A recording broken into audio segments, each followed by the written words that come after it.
असम के मुख्यमंत्री हेमंत बिस्वा द्वारा मुस्लिमों की जनसंख्या पर दिए गए बयान के बाद अब राजनीति गरमाई हुई है। उनके इस बयान का पुरजोर विरोध करते हुए मुरादाबाद से सपा सांसद डॉक्टर एसटी हसन ने असम के मुख्यमंत्री पर जोरदार हमला करते हुए कहा कि ऐसा लगता है कि वो नागपुर से कोई कोर्स करके आए हैं।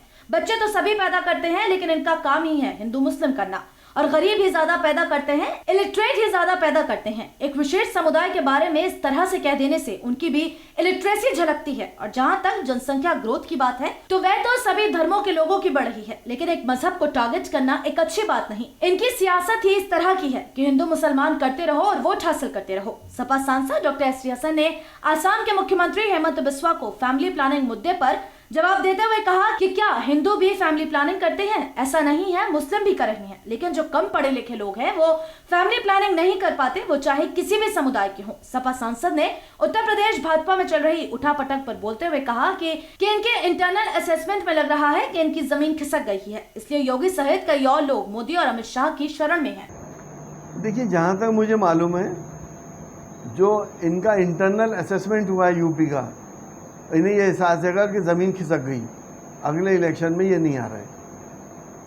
अब ये कोशिश ये कर रहे हैं कि कहीं ना कहीं से फेर बदल करके सारा ठीक रहा, शायद योगी जी पे रखना चाह रहे हैं कि तुम्हारी वजह से ये हालात हुए, जबकि हालात सेंटर की वजह से और प्रदेश सरकार दोनों की वजह से ख़राब हुए।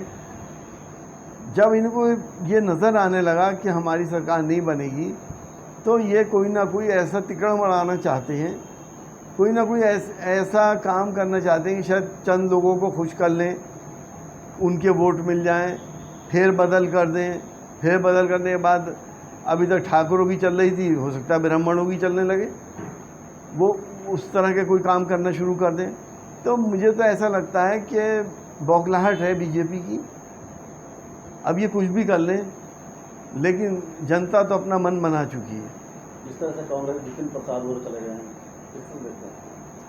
जितिन प्रसाद की कोई हैसियत थोड़ी है, वो चले जाएं, कहीं भी चले जाएं। जितिन प्रसाद को अपने बाप की विरासत मिली थी, इसीलिए वो मंत्री भी बनाए गए, लेकिन वो पार्लियामेंट भी हारे, और जब असेंबली का उनको टिकट दिया गया तो वो भी हार गए। तो इतनी इम्पोर्टेंस कहाँ है उनकी जितनी कि बीजेपी समझ रही है। एक सवाल और था, आसाम के मुख्यमंत्री जो हेमंत बिस्वा है, उनका एक बहुत बड़ा बयान आया है मुस्लिमों को लेकर। उन्होंने फैमिली प्लानिंग की भी बात की है, आपको क्या जानकारी हो, क्या मानते हैं, आपका क्या नजरिया? ऐसा लगता है वो नागपुर से कोई कोर्स करके आए हैं, और उनको तो काम ही ये करना, हिंदू मुसलमान। बच्चे तो सभी पैदा करते हैं, और गरीब ही ज़्यादा करते हैं, इलिटरेट ही ज़्यादा पैदा करते हैं, वो सबको मालूम है। उनको एक पर्टिकुलर कम्युनिटी को इस तरह से कह देना कि बच्चे पैदा कर रही, उनकी ये इस बात में उनकी भी इलिटरेसी समझ में आ रही है, क्योंकि उन्हें आंकड़े नहीं मालूम होंगे कि किस तरह से किस मज़हब के लोग विरोध कर रहे हैं। हमारे हिंदू भाइयों के भी कर रहे हैं, दलित भाइयों के भी कर रहे हैं, मुस्लिम भाइयों के भी कर रहे हैं। विरोध तो हो रही है, लेकिन ये एक मज़हब को टारगेट करना ये अच्छी बात नहीं है। इनकी सियासत ही इस तरह की है, हिंदू मुसलमान करते रहो, वोट हासिल करते रहो। इसके अलावा गिनाने के लिए कोई विकास नहीं है, कोई नौकरियां नहीं है, किसानों का बुरा हाल है, मजदूर क्या कर रहे हैं, नौजवानों का क्या हाल है, किसको नौकरियां मिल रही। ये तमाम बातों को छुपाने के लिए इन्होंने एक शगुफा छोड़ देते हैं कि हिंदू मुस्लिम कर लो। एक शब्द और यूज़ किया, फैमिली प्लानिंग की बात की है, फैमिली प्लानिंग वाले पॉइंट ऑफ व्यू। क्या मुसलमान फैमिली प्लानिंग नहीं कर रहे हैं? सिर्फ हिंदू ही कर रहे हैं फैमिली प्लानिंग? अरे सब कर रहे हैं फैमिली प्लानिंग।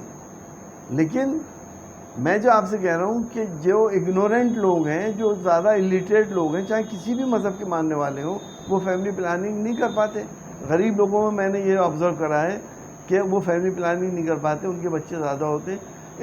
ये इर्रेलेवेंट है कि मुसलमान या हिंदू।